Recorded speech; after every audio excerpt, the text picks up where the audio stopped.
James Garner, the wry and handsome leading man who slid seamlessly between television and the movies but was best known as the amiable gambler Brett Maverick in the 1950s western, Maverick, and the cranky sleuth Jim Rockford in the 1970s series, The Rockford Files, was found dead in his California home on Saturday night, the Los Angeles police said. He was 86. Mr. Garner, who smoked for most of his life, even after open-heart surgery in 1988, had suffered a stroke in 2008. Mr. Garner was a genuine star but as an actor something of a paradox, a lantern-jawed, brawny athlete whose physical appeal was both enhanced and undercut by a disarming wit. He appeared in more than 50 films, many of them dramas, but as he established in one of his notable early performances, as a battle-shy naval officer in The Americanization of Emily, 1964, and had shown before that in Maverick, he was most at home as an iconoclast, a flawed or unlikely hero. An understated comic actor, he was especially adept at conveying life's tiny bedevilments. One of his most memorable roles was as a perpetually flamboyant pitchman for Polaroid cameras in the late 1970s and early 1980s, in droll commercials in which he played a vexed husband and Mariette Hartley played his needling wife. They were so persuasive that Miss Hartley had a shirt printed with the declaration, "I am not Mrs. James Garner." His one Academy Award nomination was for the 1985 romantic comedy, Murphy's Romance, in which he played a small-town druggist who woos the new-in-town divorced mom, Sally Field, with a mixture of self-reliance, grouchy charm and lack of sympathy for fools.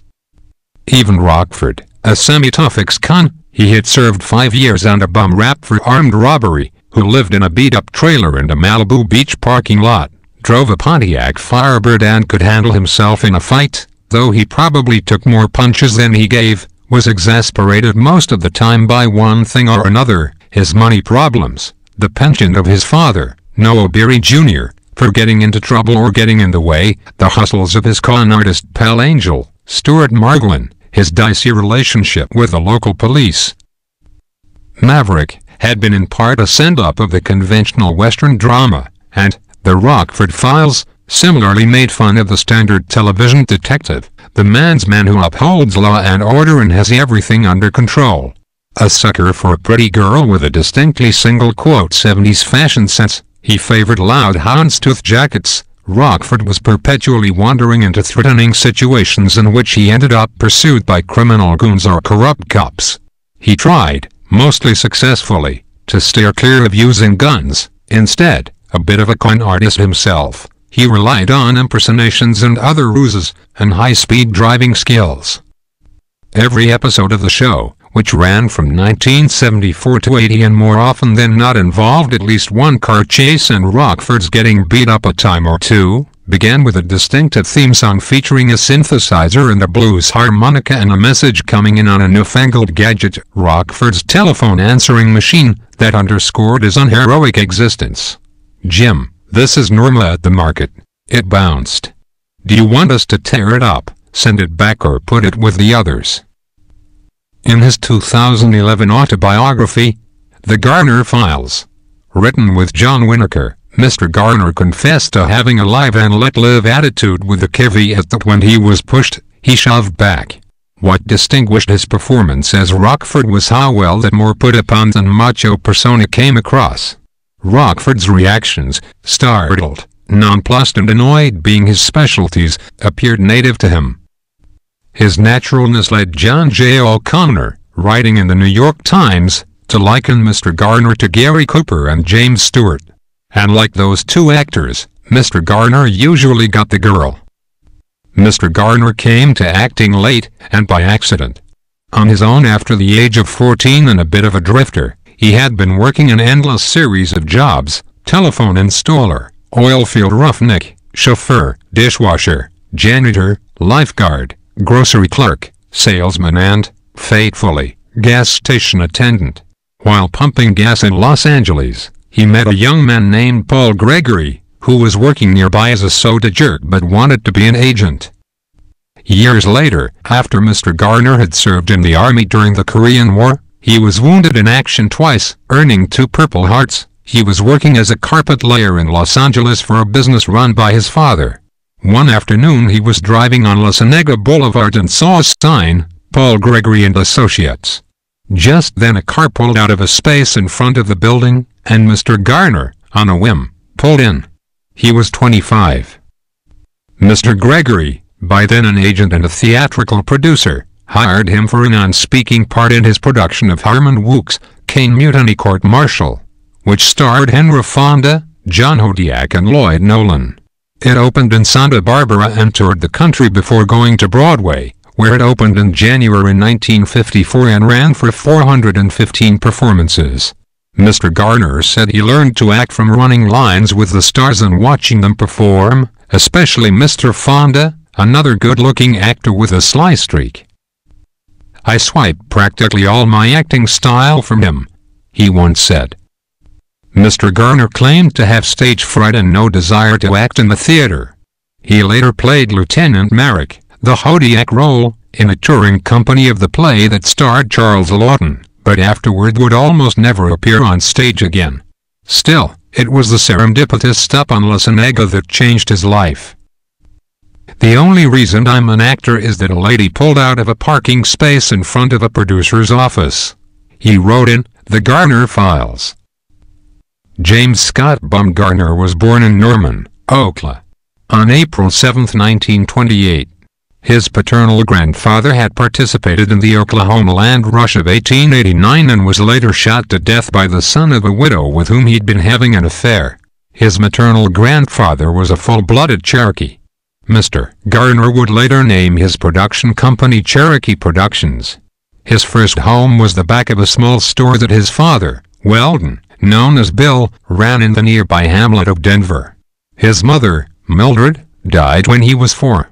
When he was 7, the store burned down and his father left James and his 2 older brothers to be raised by relatives. When his father remarried, the family reunited, but James's stepmother was abusive, he said in his memoir, and after a violent episode at home, he left. He worked in Oklahoma, Texas and Los Angeles, where his father finally resettled.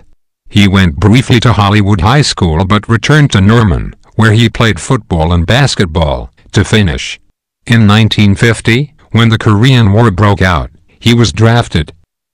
Mr. Garner's first Hollywood break came when he met Richard Elbert, a director of the television western, Cheyenne, who cast him in a small part. That and other bit roles led to a contract with Warner Brothers, which featured him in several movies, including Sayonara, 1957, starring Marlon Brando and based on James Michener's Korean War novel about interracial romance, and sliced the first syllable from his last name. His first lead role was in Darby's Rangers, 1958, as the World War II hero William Darby, a part he was given after Charlton Heston walked off the set in a dispute with the studio over money. At about the same time he was cast as the womanizing gambler Brett Maverick, the role that made him a star. Alone among westerns of the 1950s, Maverick, which made its debut in 1957, was about an anti-hero.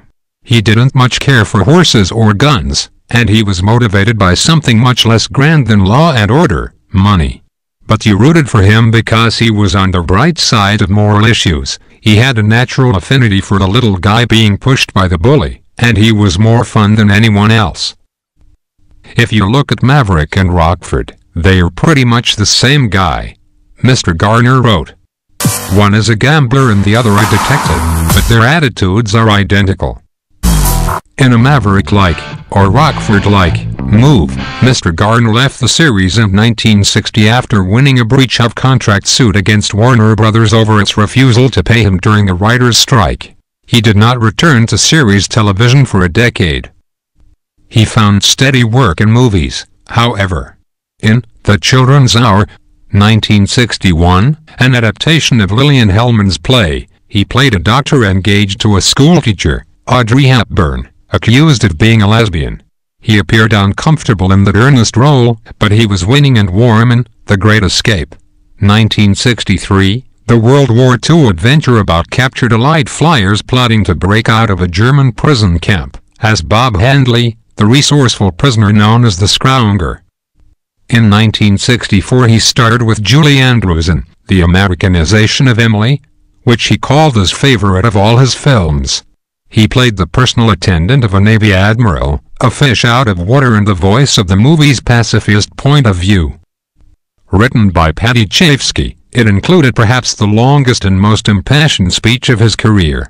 "I don't trust people who make bitter reflections about war, Mrs. Barham," he said, in part. "It's always the generals with the bloodiest records who are the first to shout what a hell it is. And it's always the widows who lead the Memorial Day parades." In 1966, he starred as an avenging frontier scout in the violent western, Duel at Diablo, and as a high-speed driver in Grand Prix, a film that sparked his interest in auto racing. He drove in the Baja 1000 off-road race several times, and he drove the pace car at the Indianapolis 500 in 1975, 1978 and 1985. He also appeared in romantic comedies, including 3 in 1963, The Thrill of It All, and Move Over, Darling, both with Doris Day, and The Wheeler Dealers, opposite Lee Remick. There was also a comic western, Support Your Local Sheriff, 1969, and a follow-up, Support Your Local Gunfighter, 1971. Other notable films included Victor/Victoria, 1982, in which he was reunited with Miss Andrews, playing a man in love with a woman pretending to be a man. Mr. Garner was often injured on the job. During the Rockford years, he had several knee operations and back trouble. More seriously, in 1988, he had a quintuple bypass operation, which cost him his job as spokesman for the beef industry. After surgery, he made a vigorous return to work. He appeared in the television films My Name is Bill W., 1989, starring James Woods as the founder of Alcoholics Anonymous, and Barbarians at the Gate, 1993, based on the best-selling book about the leveraged buyout of R.J. Nabisco, in My Fellow Americans, 1996, a comic adventure in which he and Jack Lemmon played feuding former presidents who find themselves framed by the sitting president and end up together on the lam, and in the romantic film, The Notebook, 2004. He also reprised his Rockford character in several television movies and appeared in the movie version of Maverick, 1994, as Marshall Zane Cooper, a foil to the title character, played by Mel Gibson. Of Mr. Garner's other forays into series television, Nichols was said to have been his own favorite. A dark comic western set in Arizona in the early 20th century that was produced by Cherokee in 1971, it starred Mr. Garner as a retired soldier who becomes sheriff of his hometown. When NBC canceled it after one season, Mr. Garner was so incensed that he had his character killed in the final episode. He later had recurring roles on a number of shows, including Chicago Hope, First Monday, and 8 Simple Rules for Dating My Teenage Daughter. In the short-lived animated series, God, the Devil and Bob, he was the voice of God. Mr. Garner disdained the pretentiousness of the acting profession. "I am a Methodist but not as an actor," he wrote in The Garner Files. "I am from the Spencer Tracy School, be on time, know your words, hit your marks, and tell the truth. I don't have any theories about acting, and I don't think about how to do it, except that an actor shouldn't take himself too seriously, and shouldn't try to make acting something that it isn't. Acting is just common sense. It isn't hard if you put yourself aside and just do what the writer wrote." Nor did he sit still for the dog-eat-dog business side of Hollywood. In the early 1980s he again sued his employer, this time Universal, which he accused of cheating him out of his share of profits on The Rockford Files. Universal settled the case in 1989, reportedly paying him more than $14 million. Mr. Garner, a lifelong Democrat who was active in behalf of civil rights and environmental causes, always said he met his wife, the former Lois Clark, in 1956 at a presidential campaign rally for Rudlaw E. Stevenson, though in The Garner Files, Mrs. Garner said they had actually met at a party earlier. She survives him, as do their daughter, Greta, known as Gigi, and Mrs. Garner's daughter from a previous marriage, Kimberly. Persuasively ambivalent as a hero of westerns, war movies and detective stories, Mr. Garner's performances may have reflected his feelings about his profession. "I was never enamored of the business, never even wanted to be an actor, really," he told the New York Times in 1984. "It's always been a means to an end, which is to make a living." Emma G. Fitzsimmons contributed reporting. Correction, July 20, 2014. An earlier version of this article misspelled the surname of the co-author of James Garner's 2011 autobiography, The Garner Files. He is John Winokur, not Vinokur. It also erroneously included a survivor. Mr. Garner's brother Jack died in 2011.